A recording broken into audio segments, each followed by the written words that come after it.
Hey guys, as you're popping in right now, if you have any questions before we start, you can put those in the Q&A box and we'll make sure to get them answered during the live panel at the end. And we're gonna give everybody a few seconds to pop in. We have a lot of attendees and we're super excited to get it started. And I see Leanne and Taylor already in, so what's up guys? Hey, how's it going? Good, how are you? Good. Thanks for coordinating. Yeah, it's been a very stressful day, but I'm excited. Good.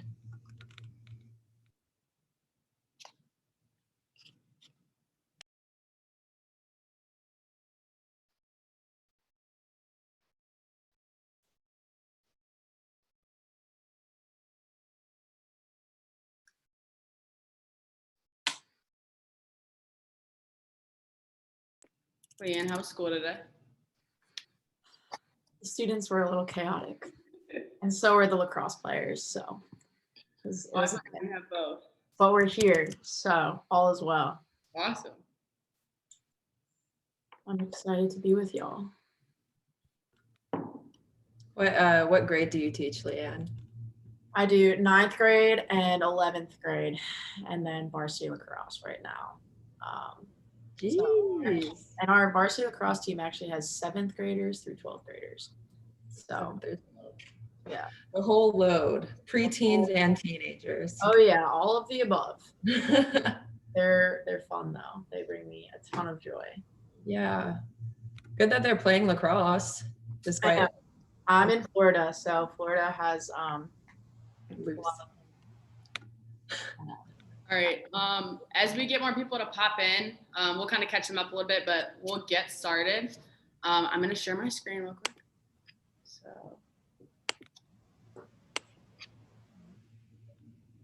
hang on. There we go.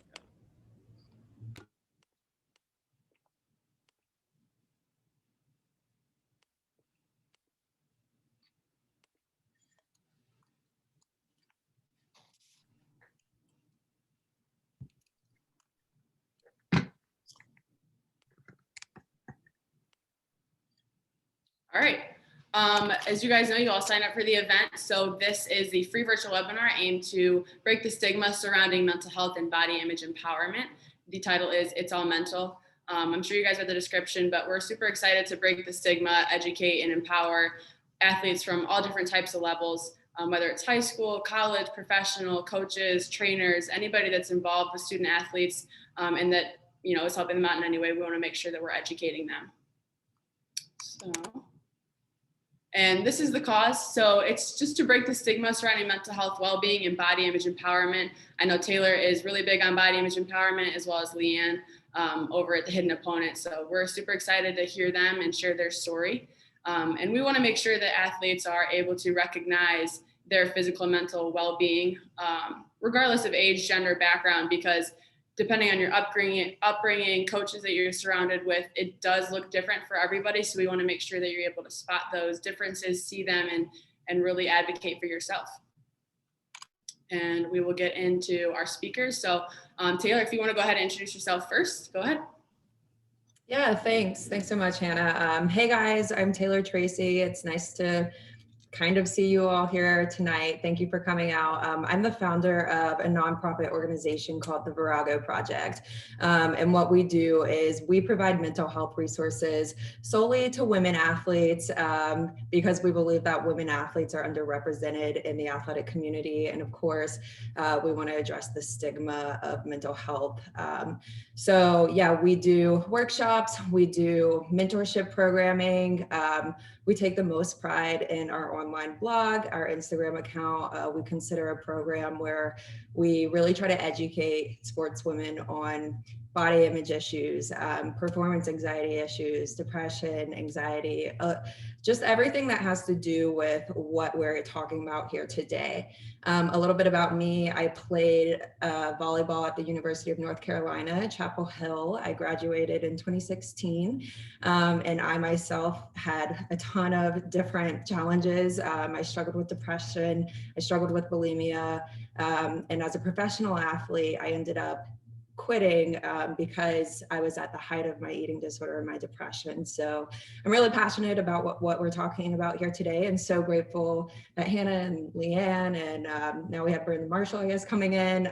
Really excited to be here. Yeah, that's awesome. Leanne, if you want to go ahead. Yeah, absolutely. Hi guys, my name is Leanne Pissarro, Chief Operations Officer at the Hidden Opponent, which is a nonprofit founded by Victoria Garrick. Victoria started the nonprofit about a year and a half ago, and I've been her partner for about 6 months now, and I've been with the organization for probably closer to 9 months. We are a nonprofit that aims to advocate for student athlete mental health specifically. We address the stigma within sports culture. We empower athletes to kind of face their hidden opponents, the things that we don't talk about, right? Under our mission, we love to educate, advocate, and support those who are currently going through mental illness. We've done a ton of educational programming the last couple months. We have amazing campus captains that are spread out across the country on different campuses, being ambassadors of our mission. And my personal story, we'll get into in a little bit, but I was a D3 soccer player at Washington and Lee University. I see we have Brandon here, so maybe we'll kick it to him real quick. Yeah, Brandon, I'm going to stop sharing my screen so you have everybody's attention and you can kind of introduce yourself. Oh man, well, I was feeling the story. Can you finish the story real quick?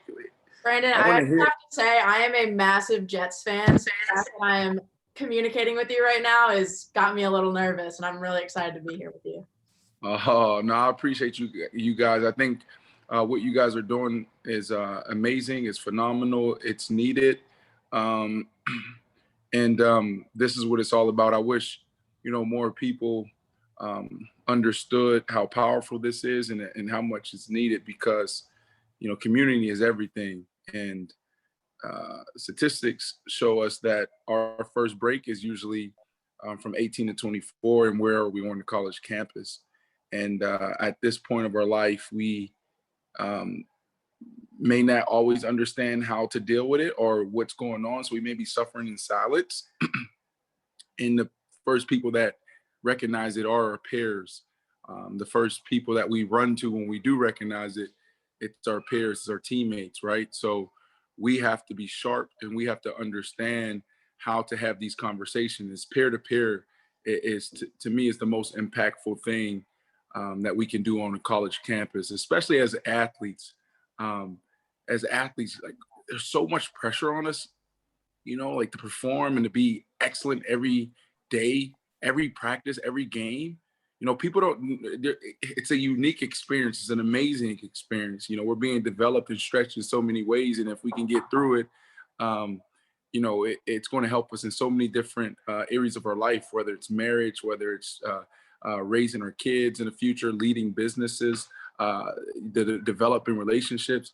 It just helps us in so many ways. But, it's unhealthy, because this is like the only profession for real where it's like every day, you're being held accountable. You're being told what you didn't do great, right? Because that is the way of a professional or as an athlete. Some coaches are getting it right now and starting to change their ways, but it's we turn on film, they're looking at what we didn't do well. Well, Brandon, you ran that 12-yard route and you were just an inch short. I need you an inch, just an inch deeper.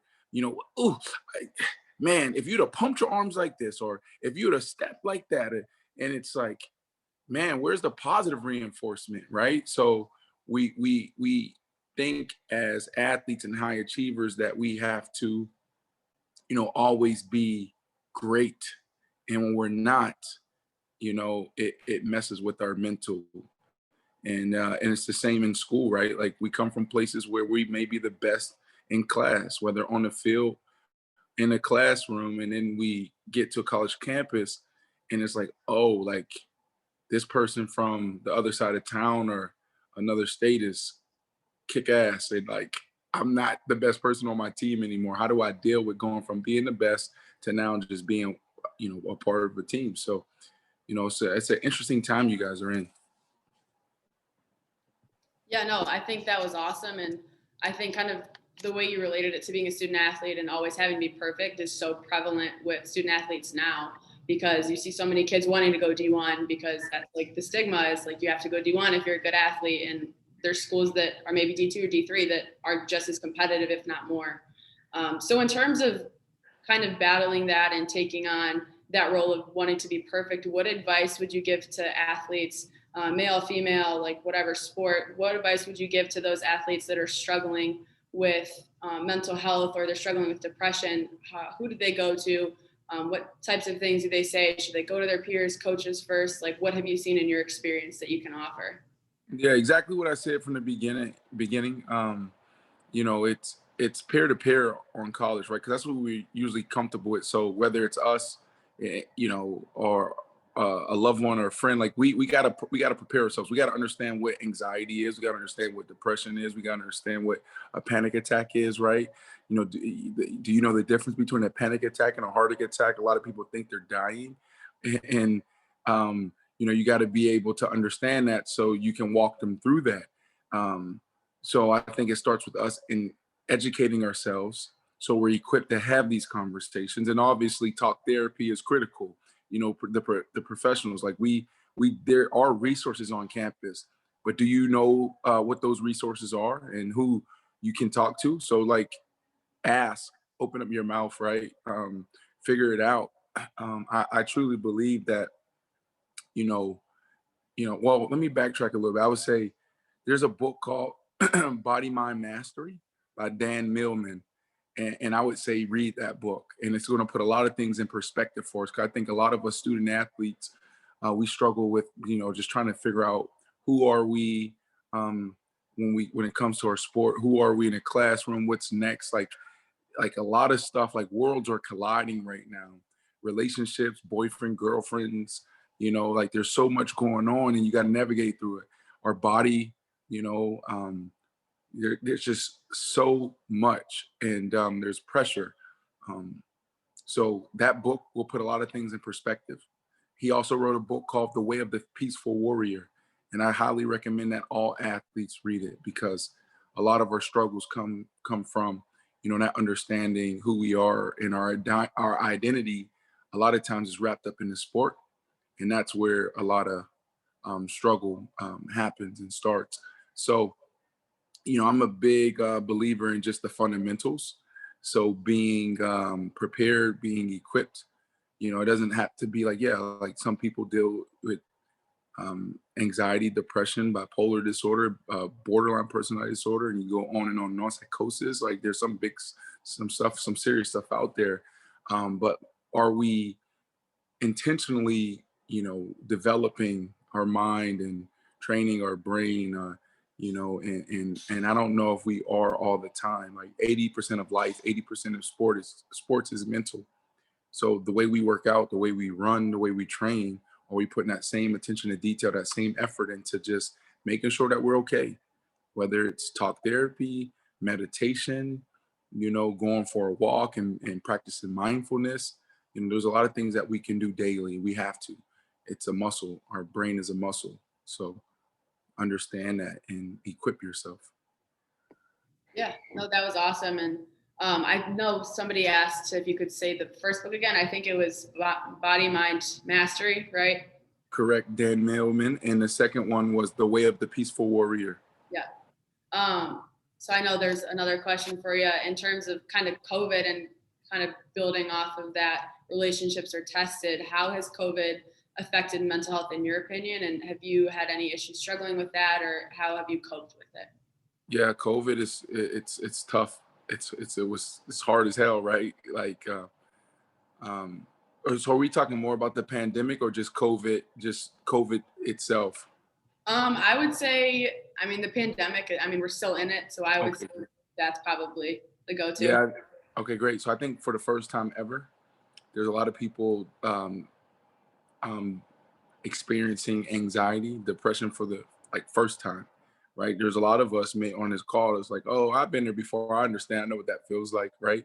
But this is a tough time for all of us, and for me, yeah, it's extremely tough.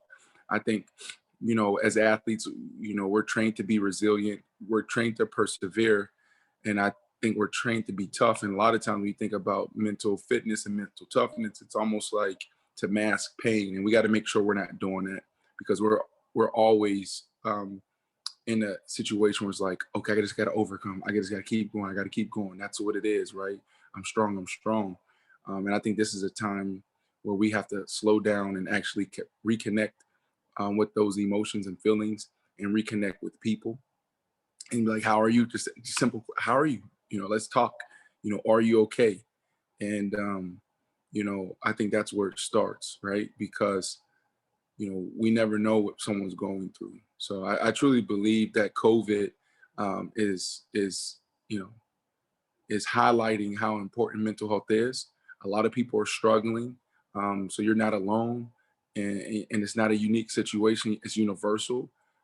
There's some, like I said, some people never dealt with this before. They don't even know. So.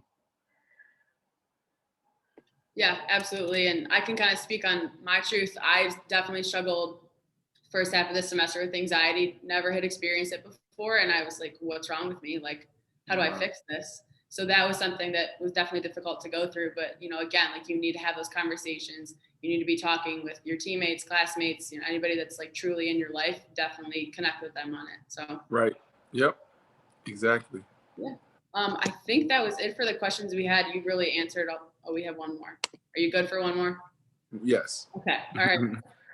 It is Brandon. Can you tell us the time if you were dealing with mental health and depression in college or now, and how have you dealt with it? Yeah, well, then I didn't know, then it was showing up in my life more of like just emotional disorder, behavioral, just being able to cope and deal with the stress, but it was coming out just in outbursts, things like that, not getting along with teammates and um, uh, coaches here and there.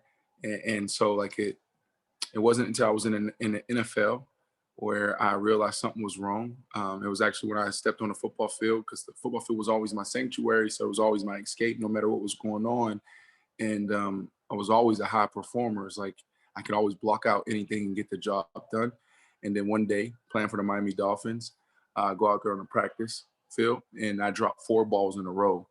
And I'm like, damn, like that was the first time I was able to contribute that to what was going on off the field. And I was like, I need help. And it's kind of backwards, right? Because it's like, it took you dropping a ball in the football field to realize something was wrong. It's like, yeah. So once we started peeling back those layers and start going deeper, I started understanding that there was more to it.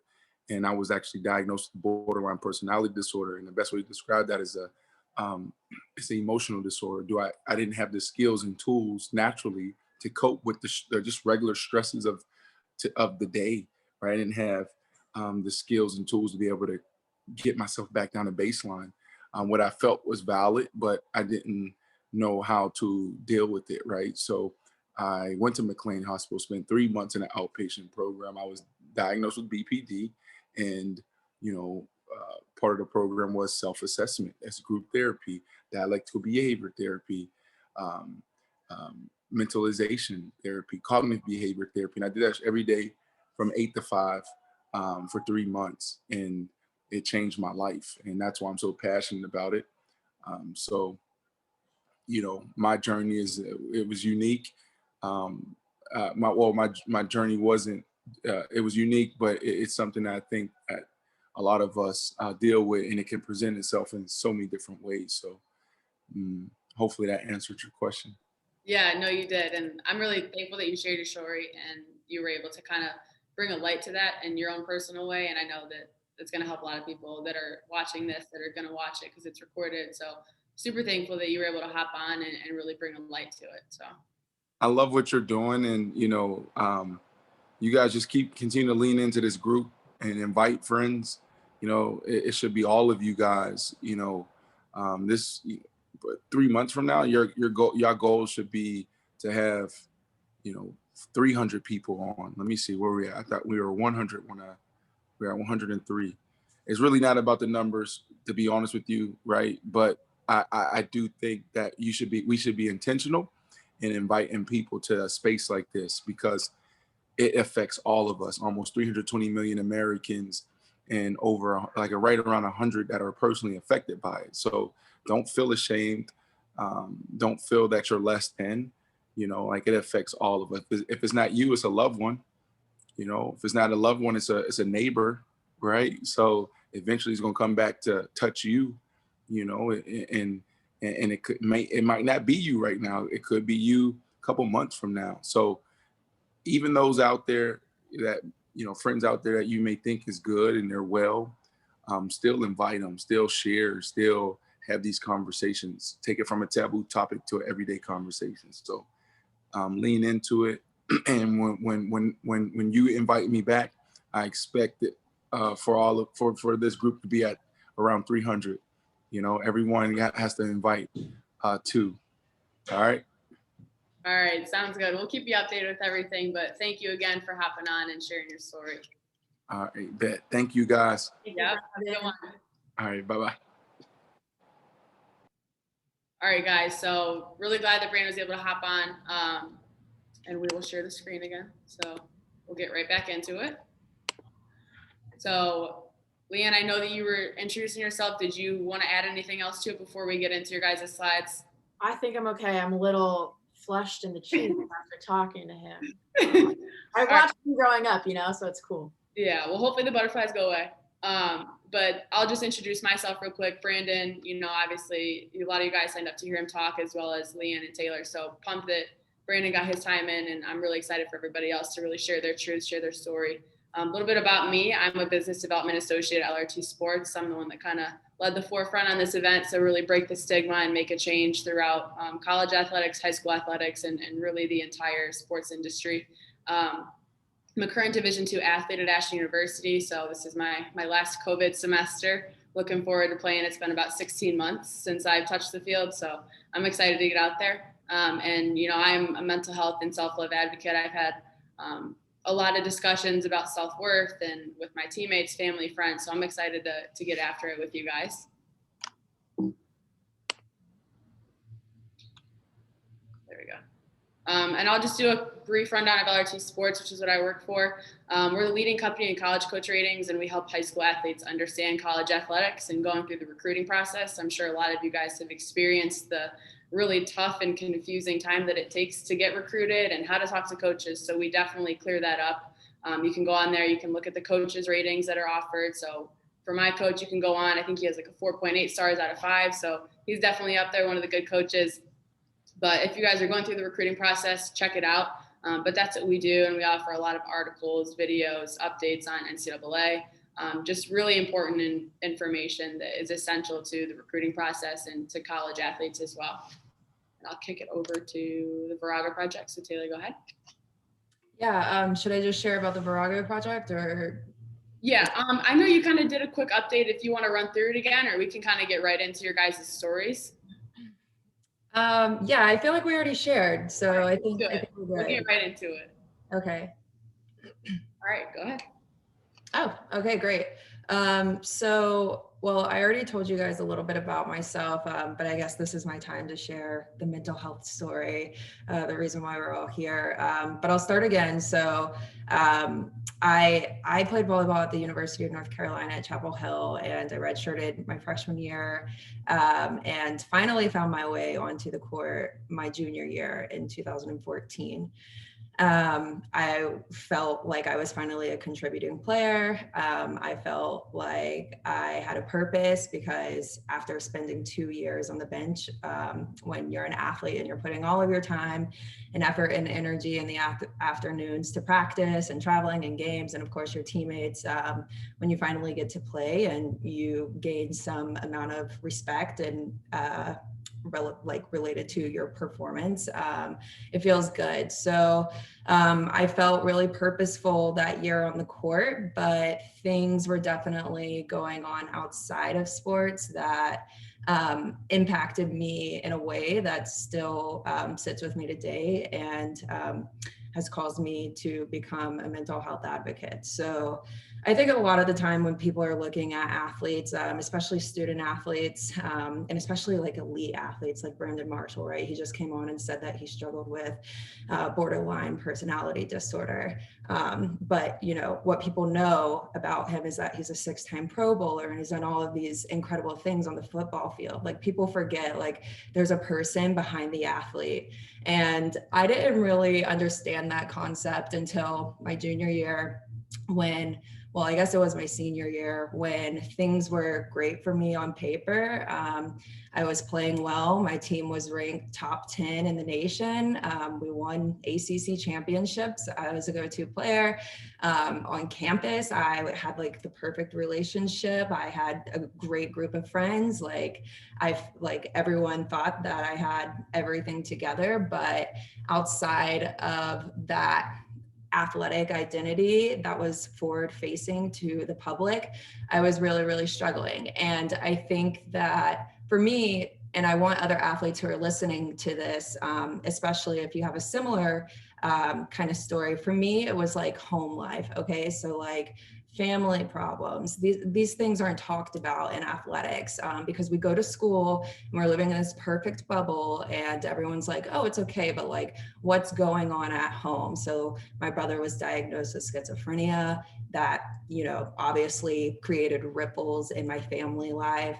And it was really hard to like be at school and then and feel like I was on top of the world with like volleyball and everything.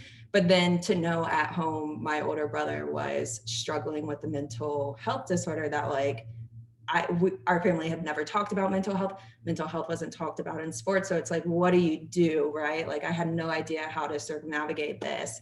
And then other life things popped up. You know, you go into a bad breakup and you're getting ready to graduate and like you have no idea what you're going to do. Am I going to play professionally? Like what's my purpose? What do I do next? And like all of these things. And it led me to a place that was like just really dark. And I know like Leanne, I've heard Victoria's story several times and I've heard her say, I think it was in her TED talk when she said like, sometimes I would walk on the street and I would see a car coming and just think like, what if I stopped in front of it? And like straight up for like the entire spring of like my senior year, I had so many thoughts just like that, like while I was walking from campus and going back to my apartment that was like a mile off. So I'm really happy that like people are talking more about these issues now, and that it's just become a bit more public knowledge that like student athletes are suffering inside, because I know like friends and family members, like they're always like, oh, like you did so great and like this and like how's volleyball, and like all they see is like that person, when it's like, hey, I'm dealing with things like so much more on my own, and like sometimes I just need to like separate myself from this. So ultimately for me, like I ended up leaving professional volleyball, not because I wasn't invited back on a team or because I got hurt or anything, but because in trying to deal with all of that, I developed an eating disorder. I was depressed and just didn't know what to do. So yeah, I'm happy we're here talking about this. I don't want to take up too much more screen time, but that is just like a brief synopsis of what my experience has been, why I'm doing what I'm doing, and yeah. Yeah, no, that was awesome. And your story is amazing. So if you guys have a chance to check out Taylor, go check her out. She's got an amazing story and really has an amazing truth that she shares. So check her out. And then Leanne, go ahead. Sure thing. Hi guys, my name's Leanne, as I said, Chief Operations Officer and Victoria Garrick's co-partner at the Hidden Opponent. Huge honor to be here with y'all. I'm super excited to be here. And, you know, while the Hidden Opponent focuses more so on collegiate athletes, these issues, right, are ones that start so much earlier. I hope we have some high schoolers on the call because I think LRT has a really great target demographic of you guys. And these things are stuff that starts way earlier. So yeah, backing up a bit into my story, I'm from New Jersey and I played really competitive national level club soccer through middle school and high school. But my sophomore year of high school, I decided to attend a boarding school. So my academics kind of took on the main priority. and soccer kind of took on a little bit of a secondary role. Although I was pretty dead set on that one specific D1 school that I was in contact with. And kind of as Hannah was saying, this idea that to go D1 means you were a successful athlete, right? But Hannah and I, neither of us went D1. We're still here, and I like to think that we're still doing pretty well, right? So yeah, and then mid-sophomore year, I'm 16 years old, and I learn of the loss of Madison Holleran, who was an older girl that I played soccer with my freshman year of high school. And she was a runner at UPenn, and her story has since blown up in the media. There was a viral ESPN article on her, the Washington Post, the New York Times, a best-selling novel. The list kind of goes on and on as to how far her story has reached. And the story that everyone else kept telling was about how perfect her life seemed, right? And I can attest, as a freshman in high school, every single person on our team and in our high school, honestly, looked up to her, thought she was amazing. She was like the quintessential popular, like hometown hero kind of girl. And I remember when my mom told me what had happened, I was just so young, and it was like my bubble of innocence had kind of popped, and I didn't understand fully like what mental health was. I didn't fully grasp the concept of suicide, but the tragedy has definitely helped me figure myself out, figure out my priorities, figure out my own mental health issues later on down the road. And a lot of the work that I do, obviously I keep her in mind. So I think that's super special. And then my junior year of high school, I suffered a couple concussions in a row, and my own mental health started to take a toll, whether that has something to do with the concussions themselves or, being away from sport or whatever it may be. And I do some soul searching about what I wanted my college experience to look like. And I decided that I really needed more of an all-encompassing experience. So I started looking at D3 schools. And I ended up playing soccer at Washington Lee University, small liberal arts school in Lexington, Virginia. I only graduated last year, so this is my first year in the workforce. I'm a high school English teacher, and I coach soccer and lacrosse, which has been a huge passion point for me, and I see it as like a great extension of my own athletic career. I also actually played a year of lacrosse at WNL when the coach called me up because the team had so many injuries, so that was a great time and kind of new challenge to take on, but it was great to play for a really talented and incredible team. But the D3 experience, like for me, the uniqueness and the special part of it was that I was able to explore a lot outside of my sport. And that's something that I really have thrived on and enjoyed. Of course, like any D3 athlete that might be here knows that your experience is still very much centered around your sport, but you definitely do have a bit more opportunity to explore outside as well. So for example, I studied abroad for a full semester, and that was huge for me. I completely pushed myself out of my comfort zone, went to Australia for a full semester, absolutely loved it. And I actually picked up another sport in rugby and continued to play club rugby after I got back to the US. And it's funny, I actually had a pretty overall negative experience in college surrounding my main sport of soccer, mostly due to my coach.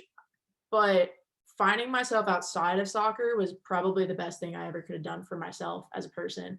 And my sports career actually ended rather unexpectedly for me, and I didn't get to play my senior year. And while it did feel like the world was crumbling around me, I made it, right? Like I'm still here.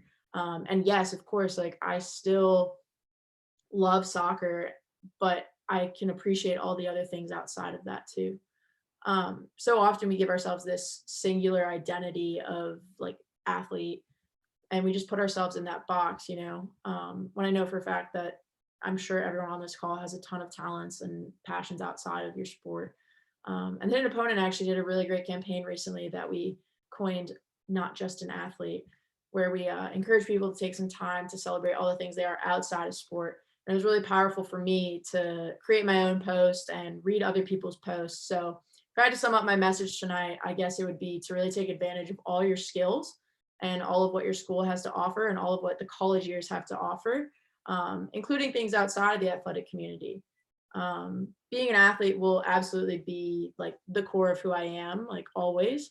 But I found in my transition to the real world that I'm relying heavily on the lessons I learned and the skills I developed from being in sports for so long. And I'm just really glad that I took the time in college to figure out what I wanted to do next, explore different career options and whatnot. And if any of this struck a chord with you guys, I hope something did. Please feel free to reach out. I love talking about these things. That's why we do this advocacy work. And make sure you guys head out with some contact information for us. So thanks for having me. Awesome. Yeah, Leanne, you have a really great story, and we were able to chat on the phone about it. So if you guys are on the call, definitely check hers out. Hers and Taylor, they have amazing stories, and they're really just like on the inside and out, like beautiful people. So definitely like take advice from them, write it down, whatever you need to do to help yourself throughout life. But so this is me. This is my story. So like I said before, I'm a current Division II athlete, and Leanne touched on it a little bit as well, that you don't need to go D1 to be a great athlete. You can go D2, you can go D3. A lot of times if you don't have the grades, you can't go D1. So in my case, I graduated high school with a 2.5 GPA. And at the time, like grades weren't my priority. I wasn't really thinking about it, but looking back, that was such a stepping stone that I didn't realize that I should have taken advantage of.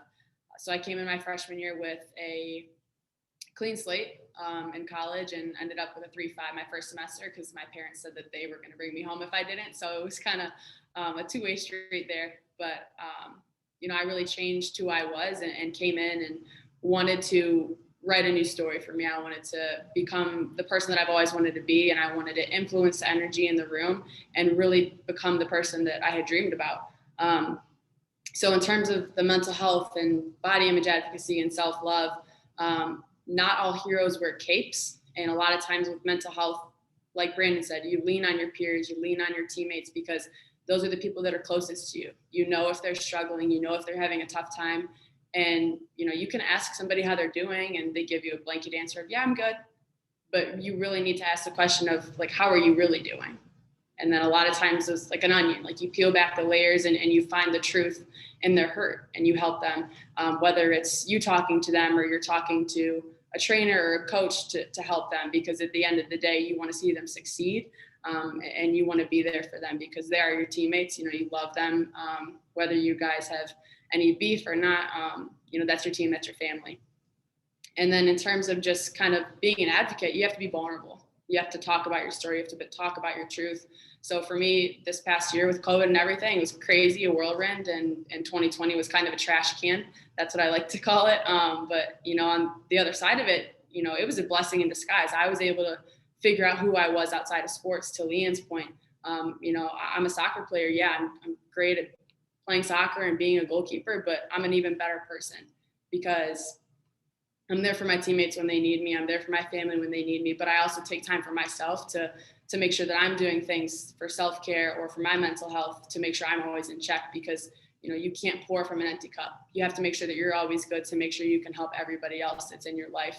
And that's the biggest thing, is to be an encourager. And I pride myself on being, a really hard worker, but I also pride myself on when I walk into the room, like the energy shifts. It's an energy change. I want it to be lively. I want it to be fun. I don't want it to be, I walk in and it's like, oh, you want to walk in and you want to be in a great environment. And that's how teams succeed. That's how you succeed in life. And it's way outside of sports. If you can walk into a job interview with that energy, you're set. Like, you're good to go. And that's my biggest thing. And then the last point that I'll touch on is I was listening to a podcast the other day while I was lifting, and it was Eric Thomas. I'm sure you guys have listened to him before. He's a great motivational speaker. And I was listening to it and I kind of related it to mental health, because he was talking about when you walk into your house, if you turn on a light, they charge you. Like, it costs money to turn on lights. It costs money to use a microwave. So they're going to charge you. So when you take that and you apply it to everything else in your life, if it's a friendship that's a little bit toxic, they're charging you because they're putting all of that weight onto your shoulders. But like, they're not paying you. They're giving you all that energy, all that negative, and they're not paying you. So you need to kind of take that energy and you need to decide if it's something that's worth it or something that's not worth it. And this goes for relationships, friendships, and even family. I know it's a really tough conversation, but if there's a family member that is negatively charging you, you can't have that in your life. for your own mental state. And I think that's a really tough concept to think about. And it's not that you're completely removing them, but you're reshifting them. You're realigning them into a different area where that's not your sole focus, and you're not going to be that person that they constantly go to. So just in terms of self-love and advocating for yourself, you just need to reposition people. And that's what I'm really big on is prioritizing who's important to you, what's important to you. If you're really busy and you know that there's somebody in your life that you are relying on and they rely on you, then you need to prioritize that rather than relationships that take from you, that don't give. So that's a bit of my truth. That's a bit of me being an authentic, real person. And I hope that my story can relate with you guys a little bit. And if there's anybody that's struggling and needed that sign, I hope this is your sign to either remove that person in your life or to realign them. But I'm glad that I was able to share that and really, help you guys break the stigma of mental health, of being okay to not being okay. And really just sparking that conversation. And kind of to Brandon's point, we want to be able to have these conversations. We want to be able to have 1, 2, 3 months later with Leanne, with Taylor. We want to bring in other people to really just be like an open table round talk about mental health. And okay, you're not okay, but let's talk about it. So I'm just really grateful to be on this call and to have Leanne and Taylor on here, and really for them to share their stories and share their truth. So if you guys have any questions, put them into the chat box and we'll get right into our open discussion so we can answer those.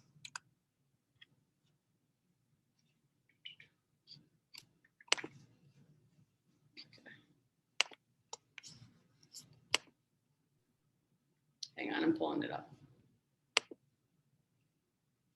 I'm gonna stop sharing the screen. Okay, so the first one that we have is, as a principal and basketball coach and having a sister with mental illness, they're really eager to learn about the mental health awareness, especially during the pandemic. And I'm not sure if you guys are able to answer this, but have you been able to see like the troubling signs of mental health, and how have you been able to like find that and help people get help? If that makes sense. I can maybe take that. Just that as like a young educator and a young teacher, I'm teaching in person right now, and I see my kids are definitely feeling the effects of the pandemic, whether it's having to be distanced from friends, not being able to see family, not being able to travel for the holidays. But I always just refer to our school counselors. They're incredible and we're very lucky to have them. And I'm an active person and wanting to normalize going to therapy and going to help. As an athlete, we always go to the athletic trainers, right, for our bodies, or we go to the gym to lift. But I think I was maybe one of 2 kids on my soccer team that openly talked about going to therapy for my mind. And I definitely felt a huge stigma with that, maybe my freshman and sophomore year. But towards the end, I was like, no, I go to therapy and it's cool and I like it. Like it helps me talk out things that I need to talk out. So I'm a huge proponent of that, and kind of just normalizing the idea that, yeah, like I use therapy, like maybe you could too, maybe you could benefit from it. So that's something that I always like to do. Yeah, absolutely. Taylor, I don't know, did you want to touch on anything, if any of that applied to you, or if you can provide any insight? Yeah, I mean, I agree with Leanne 100%. I think finding help is never anything to be ashamed of. We've been with the Virago project, like going around doing workshops and stuff since the summer. And it's really apparent that these athletes are struggling. I work part-time in a school too. So like, I know that the students are struggling as well. I think like not just going to therapy, but also like what Brandon said, like talk therapy, doing what we're doing here, like talking to your friend. If you can find professional help, that's great. Some people don't have access to it. There are a few resources out there. For example, I know like you guys have worked with Leah Howard, the sports counselor, and she introduced me to a really good resource, openpathcollective.org, which is like this website that will connect counselors with people who don't have health insurance. And I think that's really important for people who like literally just can't find a therapist. But yeah, talking to your friends and seeking help however you can. Yeah, absolutely. I'm not going to touch on anything because you guys answered it perfectly. But one of our next questions that we have, and Taylor, this is tailored for you. So it is, how did you learn to love your, oh crap. How did you learn to love your body and accept your athletic body?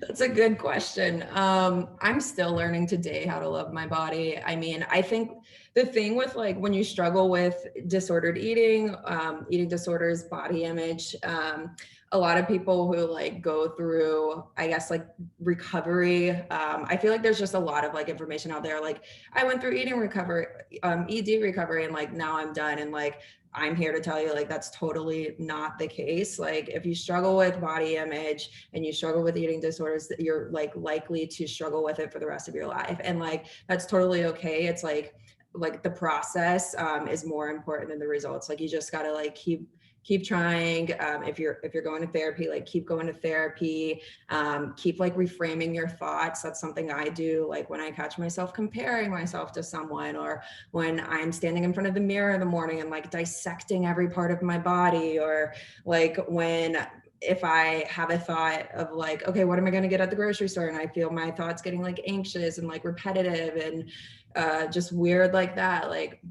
just like educating myself as much as possible has been key, because now I can like recognize those thoughts when they come up and be like, hey, wait, like I know where this is coming from. I know where this is stemming from. I know what like society has done to make me feel this way as well, which I think is really important. So yeah, I think just educating yourself as much as possible, and like being okay with the fact that like you may never have a perfect relationship with your body, but like knowing like when the thoughts arise, like, hey, I can identify this and do something about it. Yeah, 100%. And kind of with that and being able to recognize it and reframe your thoughts, were there any really low points for you where you kind of were close to hitting rock bottom before you were able to kind of recognize those thoughts, and how did you kind of come out of there? Yeah, so I hit rock bottom. So when I was in grad school, like the first semester of grad school, and this was after, so I resigned, I quit, I retired, whatever, from professional volleyball in the beginning of 2017, and I started grad school that fall. And I still was struggling with bulimia, binging, purging, like that's the cycle. And at the end of my grad school semester, things like got super crazy with school. I was in England, so I was away from my family, and the cycle just kept going. Like it was rock bottom for me. But like in rock bottom, I feel like that's the point where like change can happen, and like miracles. Don't let yourself get there, but like for me, like that's the point where I like looked at myself in the mirror and I was like, Taylor, like you deserve better than this. Like you 100, like, is this going to be your narrative for the rest of your life? Is this what you're going to do? And like for me, that's kind of was like the turning moment where I was like, I need help. I'm sick. So things have been looking up ever since. But you know, as soon as you see the warning signs for disordered eating, or like body image issues, I say like go seek a therapist right away, or go seek help right away. Don't wait until you get to where I was, or like at the ultimate like worst situation. Yeah, and I appreciate you being so open and transparent with that, because I know it can be tough, but you know, you're changing lives by sharing your story. So we're super appreciative of that. And then, so the next question we have is, I'm sure we've all dealt with injuries before, but I'm going to pass this one over to Leanne. What advice would you give to athletes dealing with an injury in the middle of the season? Yeah, I mean, I've had concussions were a big part of my story, and kind of the pressure on myself to go back, pressure from coaches to go back, from teammates. I mean, we all want to be on the field, right? Like that's the nature of being an athlete. Yeah, I've seen a couple friends go through like the longer term injuries. Thankfully, I've never had one of those, but I'd say really just try to stay involved with the team as much as you can, but also recognize your boundaries too. It's kind of that balance, right? Recognize your boundaries in that maybe it's hard for you to, I don't know, like sit at practice one day and you're having a tough time. Like, see if you can talk to your coach and be like, hey, coach, like, can I, like, I don't know, go take a walk or something. Like recognize when you're having those tough moments. But for me, it was staying involved with the team. And I think it could be different for everyone, whether it's, you know, just jazzing them up, getting excited for game day. I was always on the aux, loved that. I think there's ways that you can just like keep your spirits high and kind of lift the energy of others around you. That's a huge part of the team culture, right? Yeah, 100%. Taylor, did you want to add in anything? I don't know the severity of any of your injuries or if you had any that were that bad, but if there's any advice you can give, you know, go ahead. Yeah, I think Leanne like took the cake. I was fortunately someone who never got injured, so. Well, I mean, that's what we want to hear, so that's good. You know, I would say, just to kind of bounce off Leanne's, I would say that when you do get injured in the middle of a season, you take on a different role. So if you're a starter and you get injured, well, you're on the bench now, right? So you have to take on that role of being, you know, kind of to Leanne's point, like the hype woman. Like you got to be the hype woman, hype man, and really boost up your teammates and be the backbone, because you're no longer out there able to, you know, make plays. Now you're from the sidelines coaching them up, and you bring that different energy where you're helping them out on the field or on the court or whatever sport you might play. So you do take that different role, and you just need to, you know, if you're having issues with it, talk to somebody, and don't have a tough time having that conversation. Our next question, and Taylor, we'll kind of kick this one back to you. It was, I think we might have answered it. When you find yourself in a bad mental spot, how do you go through practices and, when you find yourself in a bad mental spot, do you have any activities or practices that have helped you improve your state of mind during those times? And I think you touched on it a little bit, but if there's anything that you wanted to add. Yeah, I mean, honestly, if I'm being like totally honest, I've been finding myself in bad mental spots like for the last year. And I think the pandemic has definitely brought that out in me and in a lot of people. But I think like getting outside is crucial for me. So just walking and like not like extending myself grace, like not being like, okay, did I work out today? Like if I used to be like very strict about like how much I worked out and stuff like that. And like now I'm just like, hey, like whatever feels good to your body, do it. And that's helped a lot, just like going on strolls outside, talking to friends, the Virago project, like creating graphics and like doing research for it has been very cathartic. So that's been an escape for me too. So I think like just doing things that feel good to you, whether that's creating something, or, you know, going for a stroll outside or going to therapy, or just talking to someone. Yeah, awesome. Thank you for that. And then the next one is, when you feel like someone is judging you or not taking symptoms of your mental health seriously, how do you handle that, or how do you stand up for yourself? Either of you guys, one can take this. Whoever kind of chimes in first is good. Hard one. I think in the end of the day, as nervous as I was to talk about my struggles, whether it was with family or friends, that's like my authentic truth, right? Like that's my story. And I was an English major, I'm an English teacher. How I got involved with the Hidden Opponent in the first place was being their editor-in-chief. So telling stories. I love storytelling. And if you're not being authentic to yourself, like I feel like you're only really cheating yourself, right? So it's hard. I'm not going to say it's easy, but I kind of took on this attitude of, you know, this is my truth. I'm going to live it. I'm going to share it when I feel comfortable. And if someone doesn't believe it, or and I've faced those people, right, including my college coach. That's not a me problem. That's a them problem.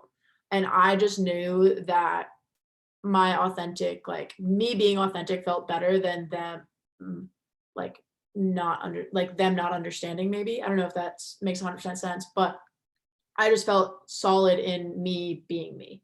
I think that goes for a lot of things, not just mental health, right? Yeah.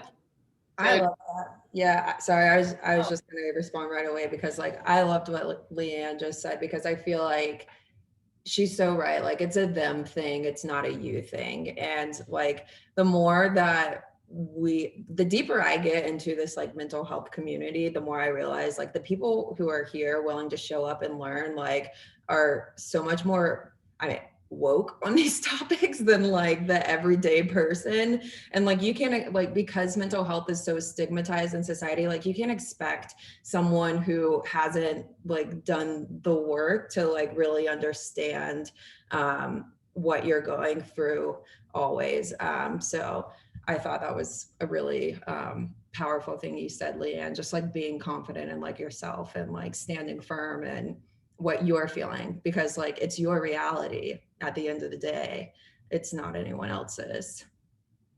So just to add real quick, like these conversations we're having right now, like it's a testament to how many people do love you and like understand you. And that's like what Virago and the Hidden Opponent is all about, like finding those like-minded people and putting them in the same place. I've been shocked at how many friends and like allies and supporters I've found from complete strangers that just happen to stumble across, like right now, like Hannah and Taylor, like they're like my new friends, you know, like I feel like I could talk to them about like stuff. But I think it's amazing. You'll find more people that love you and want to support you than not.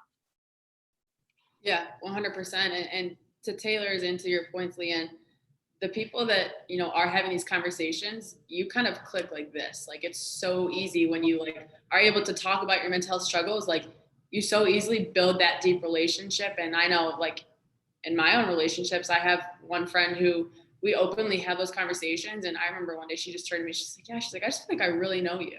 I'm like, yeah, because it's so open and honest that you're not hiding anything. You're not being your full truth. So to Leanne and Taylor's point, like 100% on the money. So just continue to be open and have those conversations. I have something to say because you just made me think, Hannah, you said earlier that like you need to, like some people will come into your life and like tax you and like charge you and they don't give anything to you. And like just this conversation made me think of this time when I was in grad school, like trying to start these conversations, and some guy like on the men's volleyball team, while I was sitting, like we were sitting in a pub trying to have a conversation, and he said like, you're so intense, like with a negative connotation. Like he said that I'm too intense for like just bringing up mental health. And like, that just shows where, where like some people are. And I mean, that was like a very like negative experience, but yeah, like surround yourself with people who are willing to talk about these things. It makes life so much better. Yeah, I mean, and you can just tell a lot of times, like when you do have those open conversations, there's people that are open and there's people that's not. And again, that's the energy, just push it away, realign it in your life. And we do have time for one more question. So this is to Taylor or Leanne. How did you manage the transition into the workforce when college athletics was over? And did you have to deal with mental health or depression, and kind of how did you deal with that? I'll give I could get on my soapbox about this one, but I'll give you my shorter version. It kind of goes back to the same thing I was saying before, is that being an athlete will always be at the core of who you are, and you're just taking those skills into your like next game, like whatever that game is, right? For me, it's teaching and coaching. For you, it could be whatever your profession is. But like you don't lose any part of you or any part of your athletic experience, right? I'll leave it there and let Taylor go, and then I might add some more. Yeah, that's a really good question. So for me, like I've had an interesting work history. I've known since 2018 that I wanted to start the Virago project, and that was before I graduated and was entering the workforce. So I entered the workforce, not in the sport industry, but in the nonprofit sector, doing like development and events, but I wasn't really like living my truth. And I know Leanne just talked about it. We talked about it at the Virago project, like your athletic identity and like the person who you are, like these are intertwined, but like also separate. Like who you are as an athlete does not like totally make up everything about you.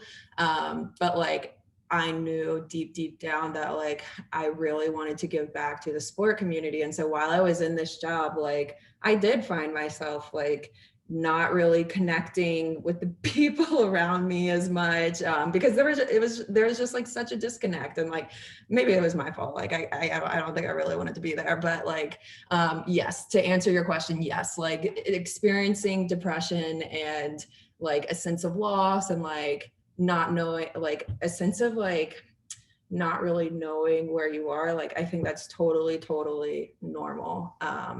But yeah, it just takes time to reestablish who you are after sports, and to get comfortable with who you are. Anna, do we cut off at 8? Oh, I guess not. I was nervous that I was going to get cut off, so I wanted to give Taylor her spiel. Oh, you're good. But one thing that I always like to say too, just kind of my last little tidbit on that, is like, no matter who you are, whether you are like Abby Wambach, one of my favorites, who plays till she's like 45 or something crazy, or you're me and your college career actually ended your junior year rather than your senior year, like there's always that time where you like hang up the cleats, right? And I think like that it's so good for me to remember that like everyone does that. Like everyone's career ends eventually, and that kind of brings me this like humility and sense of, you know, we all go through it at some point.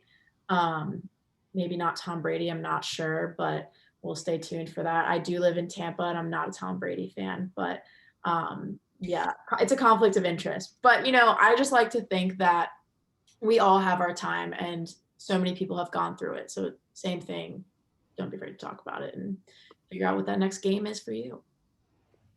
Yeah, upon graduation, you guys will definitely be getting a call from me because I'm sure I'll have some college athlete withdrawal.